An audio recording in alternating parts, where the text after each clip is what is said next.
चलिए स्टार्ट करते हैं। आज हम लोग पीपीएल पढ़ेंगे, प्रिंसिपल ऑफ प्रोग्रामिंग लैंग्वेज। उसमें थर्ड यूनिट स्टार्ट करेंगे। उसमें हम लोग आज डिस्कस करेंगे इम्पेरेटिव जो है, पैराडिग्म क्या होता है, एब्स्ट्रैक्ट डेटा टाइप और ऑब्जेक्ट ओरिएंटेड अप्रोच। ये तीनों पॉइंट से रिलेटेड है ये पूरा यूनिट। इम्पेरेटिव पैराडिग्म का मतलब होता है जो मशीन लेवल लैंग्वेज थी, उन मशीन लेवल लैंग्वेज को कैसे डेवलप किया गया, उसके क्या बेनिफिट्स थे, क्या एडवांटेज थे, क्या उसके ड्रॉबैक्स थे, कैसे उसमें हम लोग जो है किसी फंक्शन या प्रोसीजर्स या सब रूटीन्स को जो है डिफाइन करते थे, वेरिएबल्स का क्या रोल होता था, किस तरीके से जो है सीपीयू और मेमोरी के बीच में जो है प्रॉपर कम्युनिकेशन होता था, वो सारी चीजें। फिर कैसे हम लोग जो है इम्पेरेटिव पैराडिग्म्स को यूज करके, पैराडिग्म का मतलब होता है मिसाल होता है या सेट ऑफ एग्जांपल्स होता है, सेट ऑफ पैटर्न्स या मेथड्स होता है, जिसको हम यूज करके हमने जो है मशीन लेवल लैंग्वेज बनाई थी। जैसे कि बहुत ओल्ड या आउटडेटेड लैंग्वेज आप लोग सुने होंगे नाम, फोर्ट्रान हो गया, एल्गोल हो गया, पास्कल हो गया, बेसिक्स हो गई, ये सब मिडिल लेवल लैंग्वेज के पहले ये सारी लैंग्वेज डेवलप की गई थी। मिडिल लेवल लैंग्वेज का मतलब है सी लैंग्वेज। सी लैंग्वेज आपकी जो है 1970 में के दशक में आई और उसके बाद फिर 1980 के दशक में ये ऑब्जेक्ट ओरिएंटेड अप्रोच आया, सी प्लस प्लस लैंग्वेज बनी। तो वो सारी चीजें कि कैसे हम लोग जो है इम्पेरेटिव पैराडिग्म को यूज करते थे, उसमें कैसे जो है कोई स्टेटमेंट या कोई हमें जो है लूप्स को यूज करना है या कोई अगर फंक्शंस को हमें जो है डिफाइन करना है तो किस तरीके से उसमें वर्क होता था, उसके क्या बेनिफिट्स थे, फिर उसके क्या ड्रॉबैक्स थे, उस ड्रॉबैक्स को कैसे हमने जो है मिडिल लेवल लैंग्वेज में ओवरकम किया। सी लैंग्वेज बनी। सी टोटली जो है आपकी यूनिक्स ऑपरेटिंग सिस्टम पे जो है बेस्ड थी, है उसकी अपनी एक लिमिट थी, है अपनी एक सीमा थी। उसके बाद जो उसमें प्रॉब्लम्स हुए उसको हमने ओवरकम किया ऑब्जेक्ट ओरिएंटेड अप्रोच में, जो सी प्लस प्लस आपकी बनी। तो आवाज आप लोगों तक पहुंच रही ना? Yes sir. हाँ, तो ये चीजें जो है आज हम लोग एक एक करके डिस्कस करेंगे। ठीक,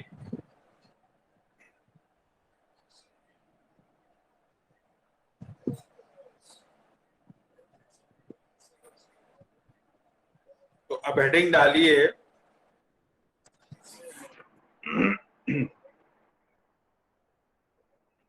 imperative programming paradigm. Imperative programming paradigm.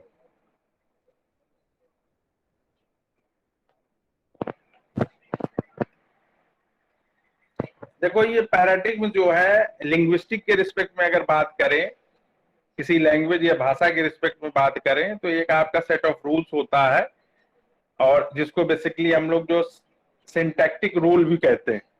जैसे कि सिंटैक्स हो गया, सिंटैक्ट हो गया, है सिंटैक्स, है सिमेंटिक या सिंटैक्स जो आप लोग एरर्स वगैरह जो करते थे, तो सिंटैक्स एरर जैसे कहीं सेमीकोलन आपने नहीं लगाया, नहीं कहीं पे आपने कर्ली ब्रेसेस नहीं लगाया, कहीं पे कर्व ब्रैकेट नहीं लगाया। और सिंटैक्स क्या होता था कि जो भी आप स्टेटमेंट आप यूज कर रहे हो, कंपाइलर उसकी मीनिंग को नहीं समझ पा रहा है कि उसकी मीनिंग क्या है या वो आप क्या उस कमांड्स या इंस्ट्रक्शंस के थ्रू क्या आप करवाना चाहते हो। तो इसमें लिखिए इम्पेरेटिव प्रोग्रामिंग पैराडिग्म में, the imperative paradigm is the oldest and most popular paradigm which is based the imperative paradigm is the oldest and most popular paradigm which was based on the von Neumann architecture of computers। von Neumann एक जो है computer scientist हुए हैं जिन्होंने एक जो है architecture provide किया था। तो based on the von Neumann, Neumann architecture of computers, full stop, imperative programs define sequences of commands, oblique statements, Imperative programs define sequences of commands, oblique statements for the computer that change a program state.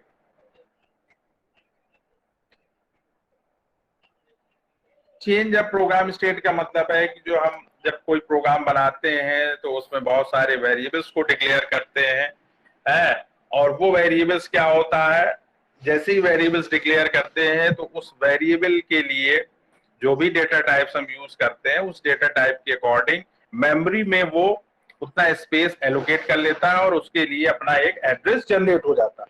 और उस variable में जो भी user या कोई fixed अगर हम लोग वैल्यू को स्टोर करवाते हैं तो एट द रन टाइम वहीं से जो है सारे जो है वेरिएबल्स की वैल्यू रिट्रीव होती है, एक्सेस होती है और उसके बाद सीपीयू उसको प्रोसेस करता है। ठीक, तो पहले मान लिया कि हमारे वेरिएबल अभी हमने प्रोग्राम को रन नहीं करवाया तो जो है वो पैसिव मोड में है और जैसे ही हमने जो है प्रोग्राम हमारा कॉल हुआ, इन्वोक हुआ, मेमोरी से वो सारी वैल्यू फेच हुई, उसमें प्रोसेस हुआ तो वो आपका जो है एक्टिव मोड में हो गया, तो वो स्टेट वहां पे चेंज होती है। ठीक है, तो वही कहने के that change a program state.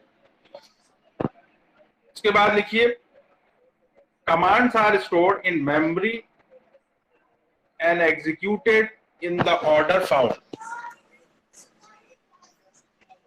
अगर लैंग्वेज आपकी टॉप डाउन अप्रोच को फॉलो कर रहे हैं या बॉटम अप अप्रोच को फॉलो कर रही है तो जिस ऑर्डर में आपने जो है कमांड्स या जो है सीक्वेंस ऑफ स्टेटमेंट जनरेट किए हैं उसी ऑर्डर में वो जो है एग्जीक्यूट होंगे। Commands are stored in memory and executed in the order found, full stop. Commands retrieve data, comma, perform a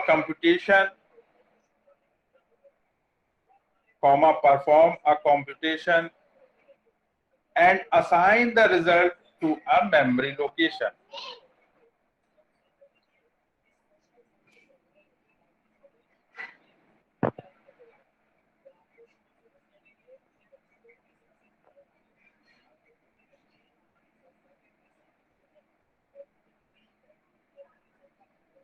ठीक, अब यहाँ पे किस तरीके से प्रोसेस होगा ये, इसमें आप एक तो आप स्क्वायर आप बना लीजिए, उसमें लिखिए सीपीयू और एक उसी के बगल में एक स्क्वायर ये एक ब्लॉक डायग्राम बनाया जा रहा है।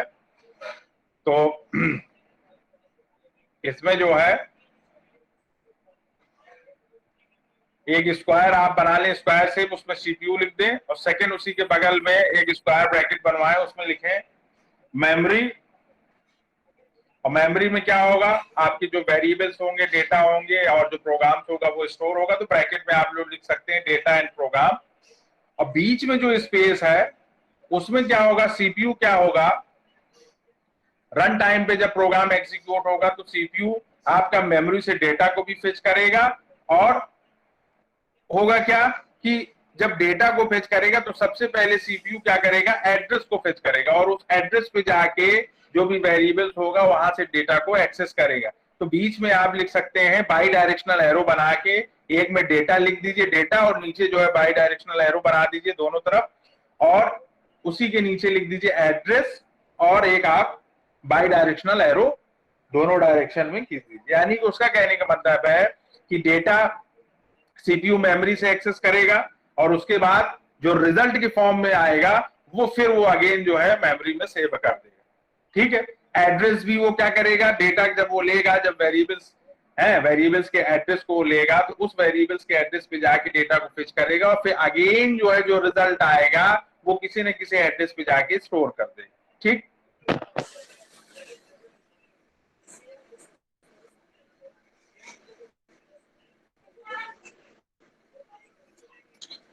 नेक्स्ट इसका पॉइंट है the hardware implementation of almost all computer is imperative.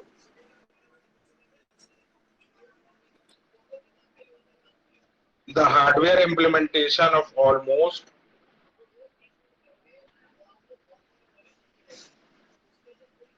all computer is imperative.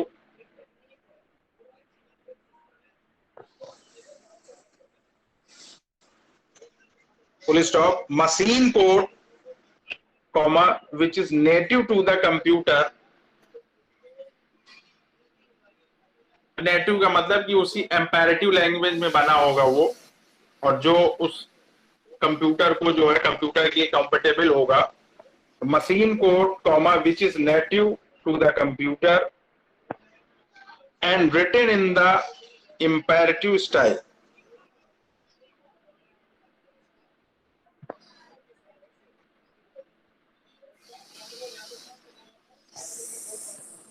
अब नेक्स्ट हेडिंग है central elements of imperative paradigm. Central elements का मतलब होता है कि अब हाउ टू असाइन है वैल्यू टू द वेरिएबल. दूसरा how to use variables from the memory location. How to execute of commands. जो हमने कमांड्स दिए हैं वो कैसे एग्जीक्यूट करेंगे, किस मैनर में एग्जीक्यूट करेंगे. ये सारी चीजें एक central elements of imperative paradigm है, या उसी को आप कह लीजिए सीपीयू. कि अब सीपीयू की परफॉर्मेंस यहाँ पे आएगी, सेंट्रल प्रोसेसिंग यूनिट जिसे हम लोग कहते हैं.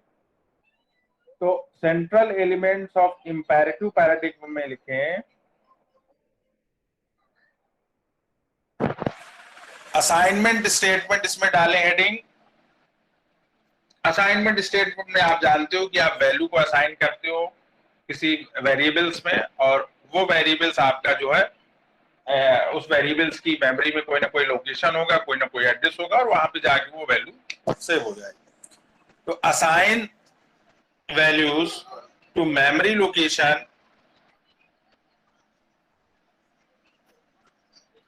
भाई जब तक हम वेरिएबल में कोई वैल्यू असाइन नहीं करते हैं या रन टाइम पे वैल्यू स्कैनर फंक्शंस के थ्रू नहीं लेते हैं, तब तक क्या होता है, बाय डिफॉल्ट वैल्यू होती है उस वेरिएबल्स में. तो assigns values to memory locations and changes the current state of a program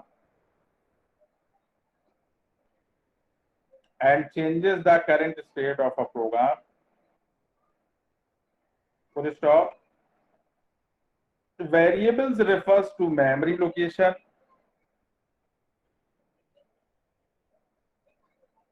Variable refers to memory locations.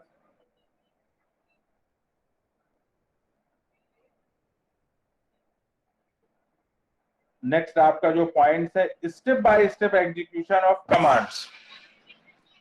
जो भी आपने कमांड्स दिए हैं, जो भी आपने सेट ऑफ इंस्ट्रक्शंस दिए हैं, वो आपके स्टेप बाय स्टेप जो है वो एग्जीक्यूट होंगे. अगर वो टॉप डाउन अप्रोच तो टॉप टू बॉटम हो एग्जीक्यूट होंगे, और बॉटम अप होंगे तो बॉटम टू अप जो है वो एक एक करके जो है एग्जीक्यूट होंगे. नेक्स्ट पॉइंट्स है कंट्रोल फ्लो स्टेटमेंट, जिसमें आपके जो है डिसीजन स्टेटमेंट और आइटरेटिव स्टेटमेंट्स हैं. उसी में आपका स्विच केस भी आ जाएगा, उसी में लूप्स भी आ जाएंगे, उसी में इफ एल्स आ जाएगा, नेस्टेड इफ एल्स आ जाएगा. वो सारी चीजें जो है इसमें.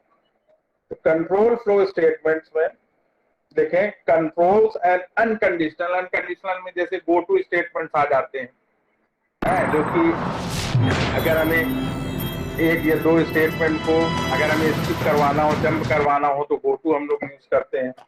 तो उसे अनकंडीशनल बोलते हैं. Conditional and unconditional branches and loops to change the flow of a programme.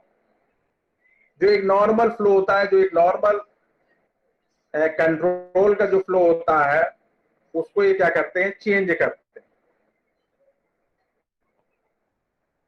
And loops to change the flow of a program.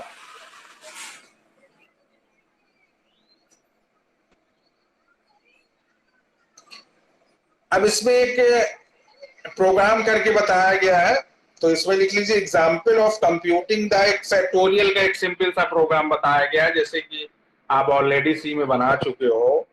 Example of computing the factorial of a number. तो इसमें हम code बोल रहे हैं, वो आप लिखते जाइए. अनसाइंड इंट कोई हमने जो है अनसाइन टाइप का एक इंटीजर ले लिया जिसकी वैल्यू 5 ले ली और 5 की हमें फैक्टोरियल वैल्यू निकालनी, तो unsigned int n is equal to 5। फिर हमने अगेन एक वेरिएबल ले लिया और जिसका डेटा टाइप हमने अनसाइंड रखा, जैसे हम लोग जो है फैक्ट लेते थे फैक्टोरियल के लिए और उसकी वैल्यू 1 असाइन करते थे। Unsigned int result is equal to 1, semicolon लगा दीजिए। और वहां सी में भी हम लोग लूप यूज करते थे, फॉर लूप यूज करो या वाइल लूप यूज करो या डू वाइल, है तीनों में से कोई आप एक यूज करते थे। तो वाइल लूप हमने यहाँ यूज किया और वाइल में हमने कंडीशन क्या दे दी, n ग्रेटर देन 1। आवाज आप लोग तक पहुंच रही है ना? Yes sir. Yes sir. जी सर आ रही। हाँ, इसको करते जाइए। फिर हम अभी जब ये कंप्लीट हो जाएगा तो हम पीडीएफ इसका शेयर कर देंगे, तो उसमें कोई दिक्कत नहीं, लेकिन लिखने की थोड़ा प्रैक्टिस करिए। Unsigned int n is equal to 5 semicolon, unsigned int result is equal to 1। हम लोग फैक्टोरियल लेते थे ना, फैक्ट इज इक्वल टू 1 लेते थे, तो वही यहाँ पे रिजल्ट ले लिया गया वेरिएबल। और वाइल में हमने, वाइल लूप में हमने कंडीशन पास करी n ग्रेटर देन 1, यानी कि n की वैल्यू जब तक आपकी 1 से बड़ी होगी ये आपका लूप जो है चलता रहेगा। करली ब्रेसेस ओपन करिए और इसमें लिखिए result is equal to result into n, या उसी का जो शॉर्ट नोटेशन होता है वो result asterisk is equal to n भी आप लिख सकते हो, result asterisk is equal to n। और लास्ट में आपका जो है एक डिक्रीमेंट स्टेटमेंट होगा n माइनस माइनस, ठीक है। तो ये किस तरीके से इसमें वैल्यू आएगी, 5 इंटू 4 इंटू 3 इंटू 2 इंटू 1, और फाइनल उसके बाद रिजल्ट आ जाएगा।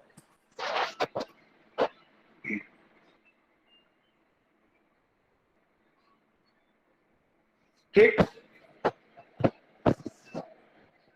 उसके बाद नेक्स्ट हेडिंग डालिए प्रोसीजरल प्रोग्रामिंग।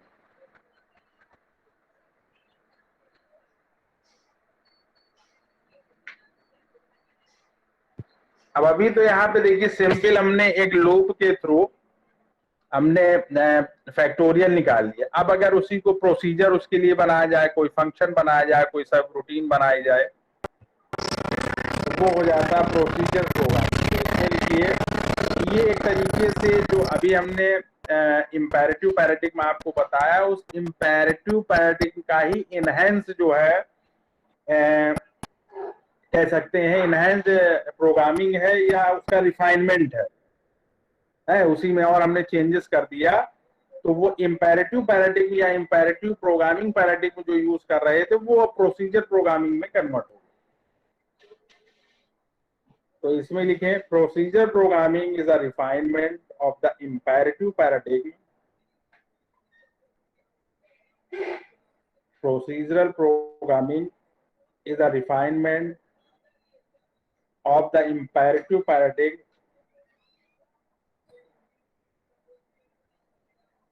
adding subroutines। उसी को सबरूटीन्स भी बोलते हैं, उसी को फंक्शन भी बोलते हैं, उसी को प्रोसीजर्स भी बोलते हैं। ब्रैकेट में आप लिख लीजिए और प्रोसीजर्स।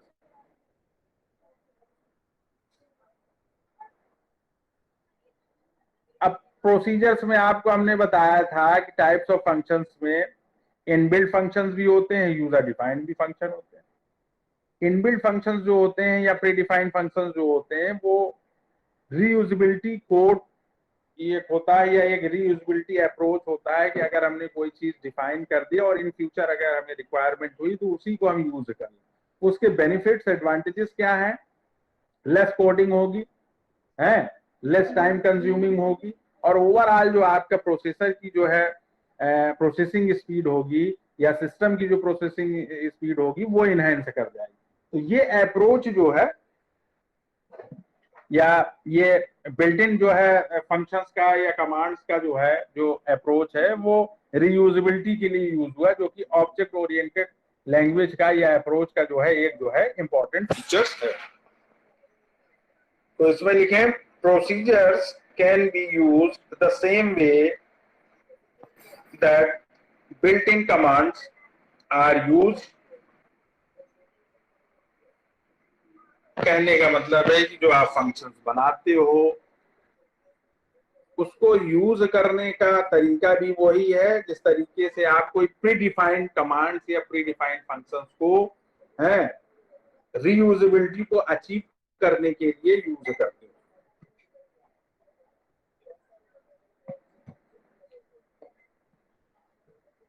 सेकेंड पॉइंट है सम स्टेट चेंजेस आर, या इसको मत लिखिए, कोई इंपॉर्टेंट नहीं. इसमें भी अब एक जो एग्जाम्पल दिया गया है कि अब हम कैसे जो है, सपोज मान लिया अगर हमें फैक्टोरियल ही निकालना है तो अब हम सिंपल जो है केवल स्टेटमेंट या कमांड्स यूज करके या आइटरेटिव स्टेटमेंट यूज करके ना निकालें, बल्कि एक हम प्रोसीजर बना लें, एक उसका सब रूटीन बना है ना, एक फंक्शन बना. फंक्शन भी हमने आपको बताए थे सी में. तो नेक्स्ट इसमें पॉइंट्स में लिख लीजिए क्रिएटिंग अ प्रोसीजर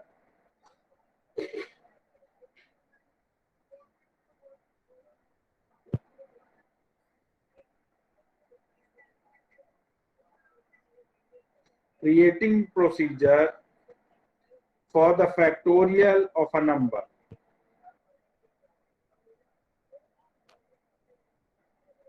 अब इसमें सपोज मान लिया कि आप जो है एक ऐसा प्रोसीजर्स बना रहे हैं जो कि वैल्यू को रिटर्न करे और उस वैल्यू को हम फंक्शंस में, मेन फंक्शंस में प्रिंट करवाएं. तो जो रिटर्न टाइप होगा उस प्रोसीजर्स का, वो जिस टाइप की वैल्यू को रिटर्न करेगा वही उसका रिटर्न टाइप हो जाएगा. तो सपोज मान लिया कि इंटीजर वैल्यू रिटर्न कर रहा है तो हम उसका क्या करेंगे, रिटर्न टाइप यूज करेंगे. तो लिखिए अब int factorial, int return type हो गया, फैक्टोरियल फंक्शन का नेम हो गया. इंट फैक्टोरियल, और ये जो प्रोसीजर्स होगा ये पैरामीटराइज्ड होगा. इसमें हम लोग पैरामीटर पास करेंगे या उसी को सिग्नेचर लिस्ट भी कह देते हैं. जब डेटा टाइप और वेरिएबल की बात होती है एक साथ तो उसको सिग्नेचर भी बोलते हैं, सिग्नेचर लिस्ट. ठीक, तो ब्रैकेट में लिख लीजिए अनसाइंड इंट एन, अनसाइंड लिखिए फिर स्पेस फिर इंट फिर space n. Unsigned integer type का एक पैरामीटर आपने एक वेरिएबल है फंक्शन में पास कर दिया तो ये पैरामीटराइज हो गया. कर्ली ब्रेसेस ओपन करिए, इसमें लिखिए unsigned int result is equal to 1. एक हमने जो है प्राइवेट जो है अनसाइंड टाइप का एक रिजल्ट वेरिएबल लिया और जिसमें इनिशियल वैल्यू असाइन कर दी 1.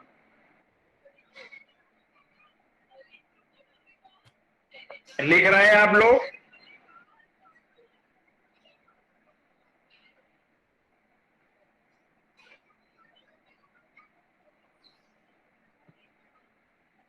अरे आप लोग लिख रहे हैं?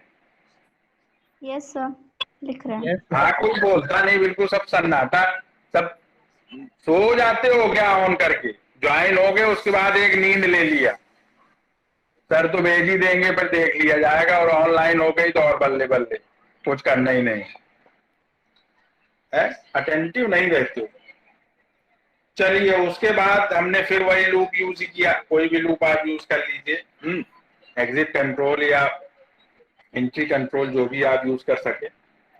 वाइल लूप यहाँ पे हमने यूज किया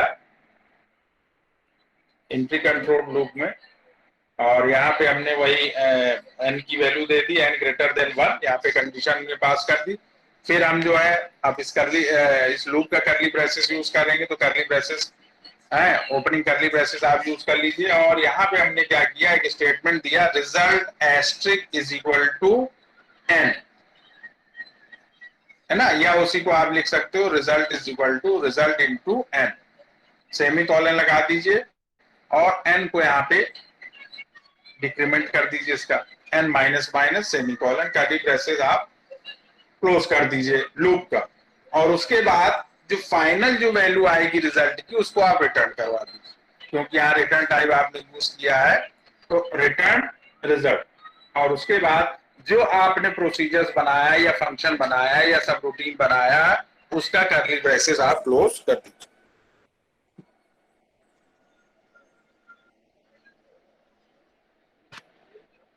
अब कुछ हिस्ट्री की बात हो रही है कि जो इंपेरेटिव पैराडिग्म या इंपेरेटिव प्रोग्रामिंग पैराडिग्म थी उसका हिस्ट्री क्या था, कब ये डेवलप की गई है, ठीक है, और किस टाइप की लैंग्वेज है, हार्डवेयर सॉफ्टवेयर इम्प्लीमेंटेशन इसमें इजियर है या डिफिकल्ट है, ये सारे इश्यूज जो है इसमें आएंगे। उसमें आपको फोर्ट्रान फॉर्मूला ट्रांसलेटर लैंग्वेज भी मिलेगी, आपको एल्गोल भी मिलेगी, एल्गोरिथमिक लैंग्वेज भी मिलेगी, है इस तरीके से कोबोल भी मिलेगी। कॉमन बिजनेस ओरिएंटेड लैंग्वेज 1960 में ये डेवलप की गई थी। बेसिक लैंग्वेज बिगिनर्स और सिंबॉलिक इंस्ट्रक्शंस कोड करके जो है बिगिनर्स के लिए 1964 में डेवलप की गई थी। तो इन सारों के बारे में थोड़ा सा ब्रीफ में हिस्ट्री में दिया गया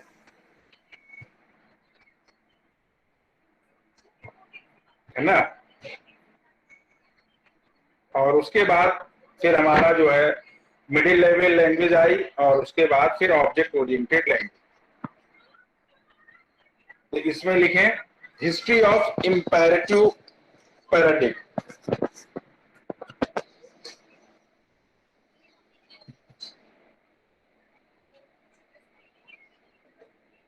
इसमें लिखें imperative languages were the machine languages of the computers.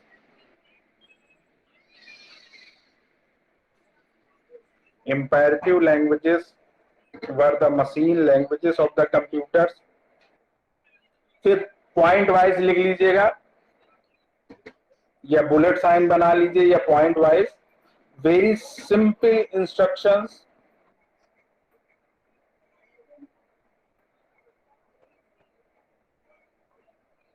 Very simple instructions.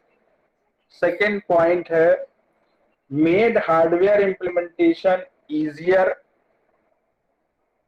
जो भी मशीन लेवल लैंग्वेजेस थी उन लैंग्वेजेस के लिए जो भी आपको जो है कंप्यूटर के हार्डवेयर की रिक्वायरमेंट होती थी वो हार्डवेयर इंप्लीमेंटेशन इजियर होता है। Made hardware implementation easier comma but difficult to create complex program, but difficult to create complex program.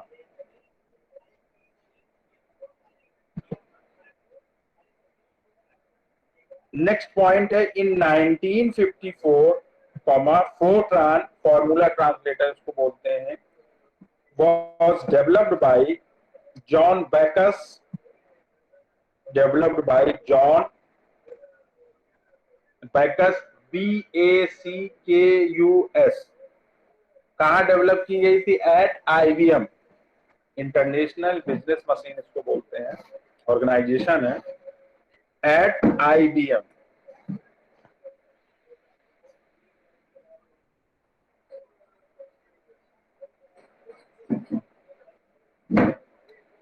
ये आपकी सबसे पहले जो है एक प्रोग्रामिंग लैंग्वेज थी और इसने जो भी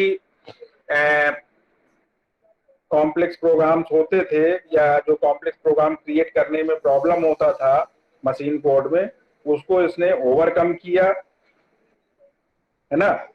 और जो है ये एक कंपाइल्ड लैंग्वेज भी थी। यहाँ इसमें हम लोगों ने जो है ट्रांसलेटर को भी यूज किया। ये सारे चीज इसमें आ जाएंगे। तो पॉइंट्स डाल के लिखिए, first major programming language,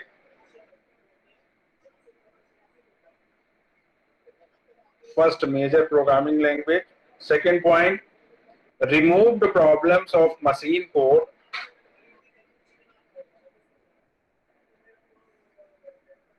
Removed problems of machine code for the creation of complex programs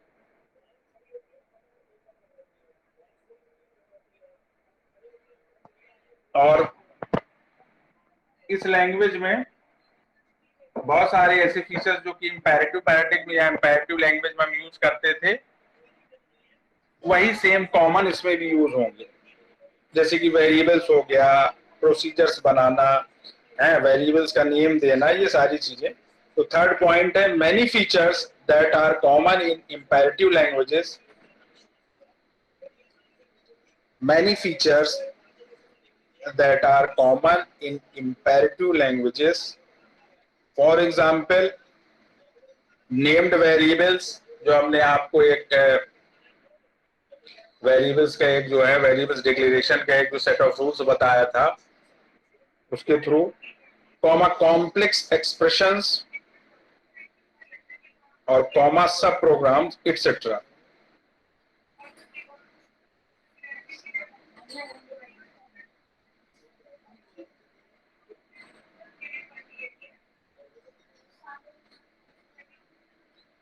next step है फोरट्रान, कैपिटल में लिखिएगा FORTRN। Fortran was a compiled language.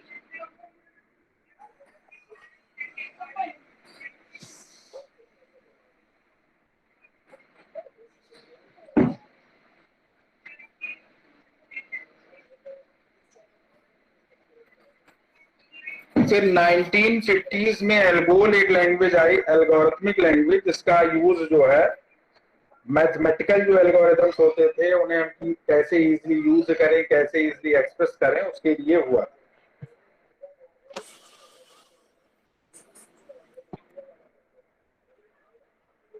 उसके बाद आपकी कोबोल लैंग्वेज आई 1960 में। 1964 में बेसिक लैंग्वेज आई और इनका जो भी सिंटैक्स होता था वो इस तरीके से, हम लोग छोटे छोटे इंग्लिश में स्टेटमेंट लिखते हैं उसी के तरीके से ये होता था। और फिर उसके बाद सी लैंग्वेज डेवलप की गई 1970s में और इसके डेवलपर आप लोग जानते हैं डेनिस रिचे थे। यूएसए में ये डेवलप करी गई एट बेल लेबोरेटरीज में और इसका यूज जो है, जो यूनिक्स ऑपरेटिंग सिस्टम बना है आपका, मल्टी यूजर ऑपरेटिंग सिस्टम बना है, वो टोटली सी लैंग्वेज में जो है रिटेन किया गया, तो उसको एक तरीके से इंप्लीमेंट करने के लिए इसको यूज हुआ। और ये बहुत ही जो है मोस्ट यूज्ड लैंग्वेज में जो है ये लैंग्वेज फेमस हुई सी। उसके बाद 1980s में हम लोगों ने देखा कि बिजार्ले स्ट्राउस ऑफ साइंटिस्ट हुए हैं या एक जो है लैंग्वेज डेवलपर हुए हैं जिन्होंने सेम लैंग्वेज सेम लेबोरेटरीज में AT&B लैब्स में और यूएसए में जो है सी में जब हम लोगों ने ऑब्जेक्ट ओरिएंटेड कॉन्सेप्ट को ऐड किया, क्लासेस को ऐड किया, ऑब्जेक्ट को ऐड किया, इनहेरिटेंस के कॉन्सेप्ट को ऐड किया, पॉलीमॉर्फिज्म के कॉन्सेप्ट को ऐड किया और बहुत सारे ऑब्जेक्ट ओरिएंटेड फंक्शंस भी ऐड हुए। वर्चुअल फंक्शंस क्या है, ये सारे आगे फ्रेंड फंक्शंस क्या है, ये कुछ और ऐड हुए, तो वो लैंग्वेज जो आपकी सी जो है वो कन्वर्ट हो गई C++ लैंग्वेज। तो ये सारी चीजें जो है इसमें आ गई। अब ऑब्जेक्ट ओरिएंटेड लैंग्वेज में बहुत सारी लैंग्वेजेस हैं आपकी, C++ से शुरुआत हुई और उसके बाद जावा आई, जावा के बाद आपका जो .NET ले लीजिए, पाइथन अभी इंट्रोड्यूस हुई है कुछ दिन पहले, पाइथन हो गई है, और विजुअल बेसिक आप ले लीजिए वो भी है, और PHP हो गई अगर आपको जो है वेबसाइट वगैरह डेवलप करनी है तो ये सारी जो है आपके ऑब्जेक्ट ओरिएंटेड लैंग्वेज हो जाए। तो ये हिस्ट्री के बारे में है, थोड़ा हमने लिखवा दिया, बाकी ये कहानी है, ये आपको दे देंगे, आप अपना उसको कर लीजिएगा, कुछ इसमें है नहीं, ठीक है। नेक्स्ट हम लोग पढ़ेंगे एब्स्ट्रैक्ट डेटा टाइप क्या है और ऑब्जेक्ट ओरिएंटेड अप्रोच। जो मेन आपका जो है ऑब्जेक्ट ओरिएंटेड अप्रोच है जिसमें हम लोग जो है कैसे डेटा को जो है हाइड करेंगे। एब्स्ट्रक्शन एक कॉन्सेप्ट आता है, एक इनकैप्सुलेशन आता है, ये सारे फीचर्स हैं ऑब्जेक्ट ओरिएंटेड। वहीं पॉलीमॉर्फिज्म भी आ जाएगा, उसमें दो टाइप के पॉलीमॉर्फिज्म आपकी हो जाएगी, एक स्टैटिक और एक डायनेमिक, या उसी को हम लोग अर्ली और लेट बाइंडिंग भी बोलते हैं, वो आ जाएगा, ठीक है। इनहेरिटेंस वहां आ जाएगा। तो ऑब्जेक्ट ओरिएंटेड अगर C++ की बात करें तो टाइप्स ऑफ इनहेरिटेंस में जो है वो जो है आपका मल्टीपल इनहेरिटेंस को सपोर्ट करता है। जावा की बात अगर करें तो मल्टी लेवल को सपोर्ट करेगा। तो ये जो है इस तरीके से हम लोग उससे रिलेटेड प्रोग्राम क्या है, कैसे हम लोग क्लास को डिजाइन करेंगे, इनहेरिटेंस कैसे इम्प्लीमेंट करेंगे, वो सारी चीजें ऑब्जेक्ट ओरिएंटेड अप्रोच में दी गई। क्लास कैसे आप बनाओगे, क्लास में ऑब्जेक्ट कैसे आप डिजाइन करोगे, फंक्शन आप बनाओगे तो कैसे वो कॉल होंगे थ्रू ऑब्जेक्ट, ये सारी चीजें जो है तो हम लोग एक एक करके करते चलेंगे। ठीक है, पॉलीमॉर्फिज्म भी इसमें मिलेगा।